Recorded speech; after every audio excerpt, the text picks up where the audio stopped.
Hello friends, good morning. कैसे हैं आप सब लोग? स्वागत है आप सभी का हमारे YouTube channel MK online academy में। फ्रेंड्स, आज की वीडियो में हम बात करने वाले हैं ग्रामर के most important topic and most important tense, past indefinite tense के बारे में।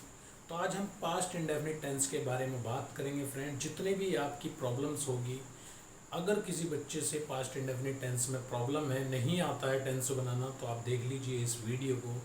और यदि आप किसी गवर्नमेंट एग्जाम की प्रिपरेशन कर रहे हैं, उसमें ग्रामर का पोर्शन जरूर आता है, उसकी तैयारी आप करना चाहते हैं, तो देख लीजिए इस वीडियो को, बहुत बेनिफिट मिलने वाला है। फ्रेंड्स, चैनल को अभी सब्सक्राइब नहीं किया तो प्लीज़ सब्सक्राइब कर लीजिए और दोस्तों के साथ शेयर करना बिल्कुल भी ना भूलें। तो बगैर देर करे बढ़ते हैं हम आज की वीडियो की ओर। हमारा टॉपिक है पास्ट इंडेफिनिट टेंस। सबसे पहले हमें पता होनी चाहिए पास्ट इंडेफिनिट टेंस की पहचान क्या है। तो सबसे पहले हम इसकी पहचान की बात करेंगे। हेडिंग डाल लेता हूं मैं, पहचान। कैसे आइडेंटिफाई करेंगे आप कि ये पास्ट इंडेफिनिट टेंस है? तो जो पास्ट इंडेफिनिट टेंस होता है हिंदी में, उसके लास्ट में या तो था मिलेगा आपको, या थी मिलेगा, या थे मिलेगा। था थी थे अगर नहीं मिलता तो फ्रेंड्स या तो आ मिलेगा, या ई मिलेगा, या फिर ए मिलेगा। ये शब्द भी आपको मिल सकते हैं। तो इसकी पहचान यही है फ्रेंड्स कि था थी थे आ ई ए, या तो था या थी या थे या आ ई ए, ये सभी शब्द हिंदी में देखने को मिलते हैं। पहचान के बाद अब आप आसानी से किसी भी टेंस को पहचान लेंगे। अब पहचान के बाद बात आती है फ्रेंड्स, इसके मेन जो पार्ट है वो है रूल्स। तो रूल्स क्या क्या होंगे इसके, ये पोर्शन आपको याद होना चाहिए। इसके लिए रूल्स मैं आपको बता देता हूं। यदि सेंटेंस आपका अफर्मेटिव है तो उसका ये रूल्स है फ्रेंड्स कि वर्ब की सेकेंड फॉर्म का यूज करना है। वर्ब की सेकेंड फॉर्म, और इसमें कुछ स्पेशल यूज नहीं करना, केवल अफर्मेटिव में वर्ब की सेकेंड फॉर्म का यूज करना है और कुछ आपको नहीं लगाना। अगर सेंटेंस आ जाए निगेटिव, फ्रेंड्स निगेटिव अगर वाक्य है तो उसके लिए आपको डिड नॉट का प्रयोग करना पड़ेगा। डिड नॉट का प्रयोग करना पड़ेगा। और जहां डिड आता है फ्रेंड्स, वहां आती है वर्ब की फर्स्ट फॉर्म। डिड नॉट के साथ वर्ब की फर्स्ट फॉर्म का यूज करेंगे। First form. तो आप इस रूल्स को भी अच्छे से याद कर लीजिए, रिवाइज कर लीजिए। डिड नॉट के साथ वर्ब की सेकेंड फॉर्म लगानी है, वर्ब की फर्स्ट फॉर्म लगानी है। और यहाँ पर जब वाक्य हमारा अफर्मेटिव था तो वर्ब की सेकेंड फॉर्म का यूज़ किया था हमने। निगेटिव वाक्यों में डिड नॉट के साथ वर्ब की फर्स्ट फॉर्म लगानी है। मैं आपको बता देता हूँ, किसी भी वाक्य में जहाँ पर डिड का प्रयोग होता है वहाँ पर वर्ब की फर्स्ट फॉर्म का हम यूज़ करते हैं। ध्यान रहे, वर्ब की फर्स्ट फॉर्म, डिड के साथ वर्ब की फर्स्ट फॉर्म आएगी हमेशा। हैज़, हैव, हैड के साथ वर्ब की थर्ड फॉर्म आती है। लास्ट वीडियो में मैंने आपको बताया था। अब बात कर लेते हैं इसके अगला रूल्स है इंटेरोगेटिव के लिए।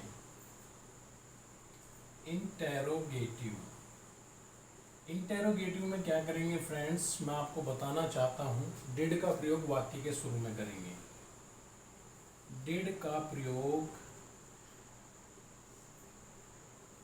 वाक्य के शुरू में करेंगे। शुरू में करेंगे। और जहां डिड आता है फ्रेंड्स, वहां आती है वर्ब की फर्स्ट फॉर्म। और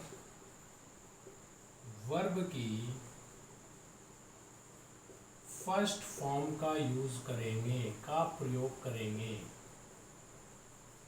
वर्ब की कौन सी फॉर्म लगाएंगे फ्रेंड? फर्स्ट फॉर्म लगाएंगे डिड के साथ, और डिड का प्रयोग इंटेरोगेटिव वाक्यों में शुरू में करेंगे। यदि वाक्य इंटेरोगेटिव सेकंड टाइप है, सेकंड टाइप इंटरोगेटिव वे होते हैं जिसमें क्या, क्यों, कब, कैसे आदि वर्ड वाक्य के बीच में आ जाए, तो वो हमारे सेकंड टाइप ऑफ इंटरोगेटिव हैं। उनमें क्या करते हैं, जो क्वेश्चन वर्ड होता है जैसे क्या, क्यों, कब, कैसे, उनकी इंग्लिश डिड से पहले लिखेंगे, उनकी इंग्लिश डिड से पहले लिखेंगे और वर्ब की फर्स्ट फॉर्म ही लगाएंगे क्योंकि डिड आया है। एक और चीज़ है इसमें रूल्स मेन इंपॉर्टेंट, वो है नेवर का। यदि इस वाक्य में नेवर आ जाए तो उसके लिए क्या रूल्स हैं। नेवर के साथ यदि किसी वाक्य में नेवर आ जाए, वाक्य आपका पास्ट इंडेफिनिट टेंस है और नेवर आ जाए, तो नेवर के साथ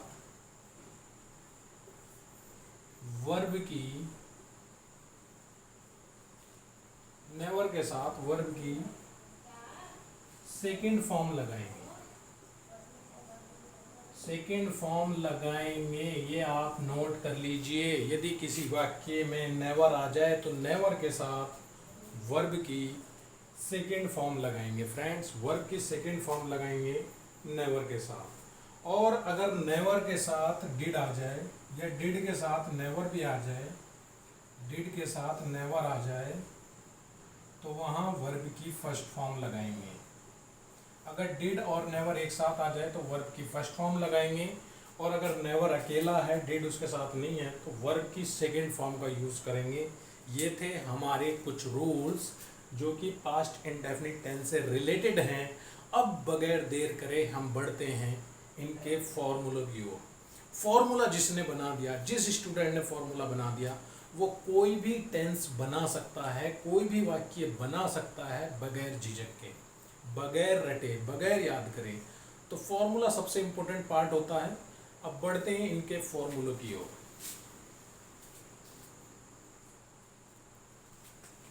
तो फ्रेंड्स बात कर लेते हैं पास्ट इंडेफिनिट टेंस के मोस्ट इंपॉर्टेंट पोर्शन फॉर्मूलाज की। पास्ट इंडेफिनिट टेंस के फॉर्मूले जिस बच्चे ने बना दिए, वो बच्चा कोई भी टेंस आसानी से बना सकता है, एरर फाइंड आउट कर सकता है, प्रॉब्लम जहाँ पर है वो खोज सकता है। तो आप बने रहिए हमारी वीडियो के साथ, चैनल को सब्सक्राइब कर लीजिए, दोस्तों के साथ शेयर कर दीजिए। वीडियो अच्छी लगे तो लाइक करके जाना फ्रेंड्स। मेहनत हो रही है आपके साथ, ये आसान काम नहीं होता है कैमरे के सामने बच्चों के साथ मेहनत करना, क्योंकि आजकल ऑनलाइन ज़माना है, सभी बच्चे ऑनलाइन पढ़ना पसंद करते हैं, मोबाइल देखना पसंद करते हैं। तो जिन टीचर्स ने इसको एक प्लेटफॉर्म की तरह यूज़ किया है, मैं उनका धन्यवाद करना चाहता हूँ, उनका आभारी हूँ, क्योंकि वो बच्चों को नॉलेज दिलवा रहे हैं, नॉलेज दे रहे हैं, जिससे बच्चों की नॉलेज इंक्रीज़ हो रही है। ये बहुत ही अच्छा प्लेटफॉर्म है। तो बढ़ते हैं फ्रेंड्स पास्ट इंडेफिनिट टेंस के फॉर्मूलों की ओर। पहला फॉर्मूला हमारा अफर्मेटिव के लिए होगा। अफर्मेटिव का रूल्स हमने आपको बताया था कि वर्ब की सेकेंड फॉर्म लगाएंगे। तो सबसे पहले आ जाएगा हमारा सब्जेक्ट। सबसे पहले फॉर्मूले में आपको सब्जेक्ट लिखना है, उसके बाद वर्ब की फर्स्ट फॉर्म की जगह वर्ब की सेकंड फॉर्म लिखनी है, क्योंकि वाक्य हमारा अफर्मेटिव है और मैंने रूल्स में ही बता दिया कि इसमें हम वर्ब की सेकंड फॉर्म यूज़ करेंगे। तो वर्ब की सेकंड फॉर्म यूज़ करेंगे और उसके बाद हम अपना ऑब्जेक्ट लिखेंगे। ये बन जाता है हमारा पास्ट इंडेफिनिट टेंस के अफर्मेटिव का फॉर्मूला। बहुत आसान, याद कर लीजिए, सब्जेक्ट, वर्ब की सेकंड फॉर्म प्लस ऑब्जेक्ट। अब बढ़ते हैं बगैर देर करें निगेटिव की ओर। निगेटिव की ओर बढ़ने से पहले मैं आपको बताना चाहता हूँ, पास्ट इंडेफिनिट टेंस की पहचान मैंने आपको बताई कि लास्ट में था, थी, थे आता है। कुछ बच्चों के माइंड में आ रहा होगा कि था, थी, थे के लिए वाज वर यूज़ करते हैं, आपने हमें यहाँ पर वाज वर नहीं बताया, क्या कारण है? तो इसका कारण फ्रेंड्स ये है कि था, थी, थे का प्रयोग प्रेजेंट कंटिन्यूअस और पास्ट कंटिन्यूअस में भी होता है। तो जहाँ पर वर्ब की फर्स्ट फॉर्म के साथ आईएनजी लग जाए और वो वाक्य हमारा पास्ट हो, वहाँ पर हम वाज और वर का प्रयोग करेंगे। और अगर हमारा सेंटेंस जो है वो पास्ट कंटिन्यूअस नहीं है, पास्ट इंडेफिनिट है, तो वहाँ पर हम वर्ब की सेकेंड फॉर्म का यूज़ करेंगे। ध्यान रहे, यहाँ पर जब हम निगेटिव बनाएंगे तो सबसे पहले सब्जेक्ट लिखेंगे, सब्जेक्ट के बाद डिड का प्रयोग करेंगे और उसके बाद नॉट का प्रयोग करेंगे उसके बाद हम लगाएंगे वर्ब की फर्स्ट फॉर्म। वर्ब की फर्स्ट फॉर्म यूज़ करनी है फ्रेंड्स, क्योंकि डिड आया है और डिड के साथ हमेशा वर्ब की फर्स्ट फॉर्म यूज़ होती है। और उसके बाद ऑब्जेक्ट। बहुत ही आसान है, बच्चे याद कर सकते हैं। सब्जेक्ट, डिड, नॉट, वर्ब की फर्स्ट फॉर्म, ऑब्जेक्ट। ज़्यादातर बच्चे इसी में कंफ्यूज होते हैं कि अफर्मेटिव में तो सेकंड फॉर्म ली गई है, जबकि निगेटिव में डिड, नॉट और वर्ब की फर्स्ट फॉर्म ली गई है। ये बिल्कुल ऐसा ही है जैसे हमारा पास्ट इंडेफिनिट था, प्रेजेंट इंडेफिनिट था, सॉरी, जैसा हमारा प्रेजेंट इंडेफिनिट था। प्रेजेंट इंडेफिनिट में हमने क्या किया था, जब हम अफर्मेटिव वाक्य बना रहे थे तो उसमें हमने वर्ब की फर्स्ट फॉर्म के साथ एस या ई एस लिया था। जबकि हम उसका निगेटिव बना रहे थे तो हमने एस या ई एस नहीं लिया था, बल्कि डू, डज और डू का प्रयोग किया था और उसके साथ नॉट का प्रयोग किया था। यदि आपको ध्यान हो तो डू और डज के साथ हमने नॉट का यूज़ किया था और वर्ब की फर्स्ट फॉर्म का यूज़ किया था। यहाँ पर हम ठीक उसी प्रकार अफर्मेटिव में सेकेंड फॉर्म ली है और निगेटिव वाक्यों में डिड के साथ नॉट और वर्ब की फर्स्ट फॉर्म ली है। बात कर लेते हैं इंटेरोगेटिव की। वो इंटेरोगेटिव जो फर्स्ट टाइप इंटेरोगेटिव है, यानी कि जिसमें क्या शुरू में आता है, उन वाक्यों में हम डिड का प्रयोग वाक्य के शुरू में करेंगे। डिड के बाद सब्जेक्ट लगाएंगे, डिड के बाद सब्जेक्ट लगाएंगे, वर्ब की फर्स्ट फॉर्म लगाएंगे प्लस ऑब्जेक्ट लिखेंगे। ये बन जाएगा हमारा फर्स्ट टाइप इंटेरोगेटिव का फॉर्मूला। सेकेंड टाइप इंटेरोगेटिव का फॉर्मूला कैसे बनेगा वो भी आप देख लीजिए। सेकेंड टाइप इंटेरोगेटिव वाक्य वो वाक्य होते हैं जिनमें क्या, क्यों, कब, कैसे वाक्य के बीच में आता है। वाक्य के बीच में आता है तो सबसे पहले क्वेश्चन वर्ड आएगा, यानी कि क्वेश्चन वर्ड का मतलब वो शब्द जो वाक्य के बीच में आते हैं, जैसे क्या, क्यों, कब, इनकी इंग्लिश सबसे शुरू में आएगी। उसके बाद हम डिड का प्रयोग करेंगे। क्वेश्चन वर्ड के बाद डिड का प्रयोग करेंगे, फिर सब्जेक्ट लगाएंगे, फिर वर्ब की फर्स्ट फॉर्म लगाएंगे और फिर ऑब्जेक्ट लगाएंगे। इस प्रकार ये फॉर्मूले बनकर तैयार हो जाते हैं फ्रेंड्स हमारे। पहला फॉर्मूला अफर्मेटिव के लिए सब्जेक्ट, वर्ब की सेकेंड फॉर्म ऑब्जेक्ट। निगेटिव के लिए पहले सब्जेक्ट, डिड नॉट, वर्ब की first form plus object. Interrogative के लिए डिड, सब्जेक्ट, वर्ब की फर्स्ट फॉर्म, ऑब्जेक्ट। और क्वेश्चन वर्ड के लिए question word, did, subject, verb की फर्स्ट फॉर्म प्लस ऑब्जेक्ट। अब कर लेते हैं जल्दी से पास्ट इंडेफिनिट टेंस की प्रैक्टिस।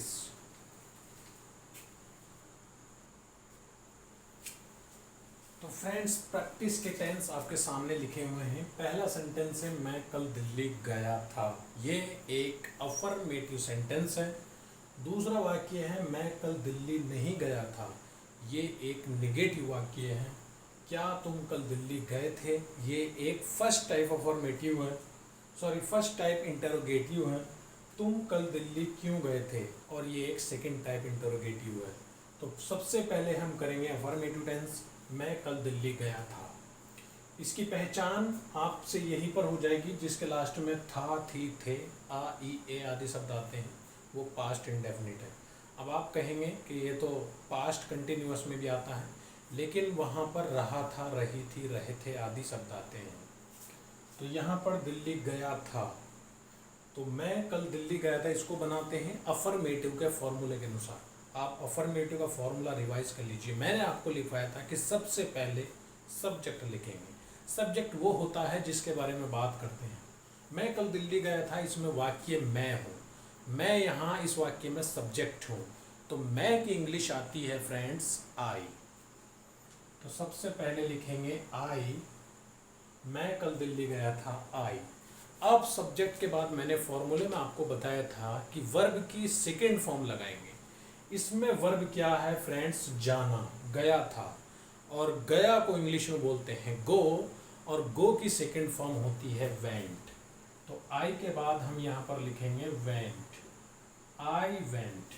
अब हमारा ऑब्जेक्ट, मैं कहाँ गया था। ऑब्जेक्ट वो होता है जो सब्जेक्ट का काम बताता है, सब्जेक्ट के बारे में बताता है कि उसने क्या काम किया। मैं कहाँ गया था, मैं दिल्ली गया था, आई वेंट टू दिल्ली।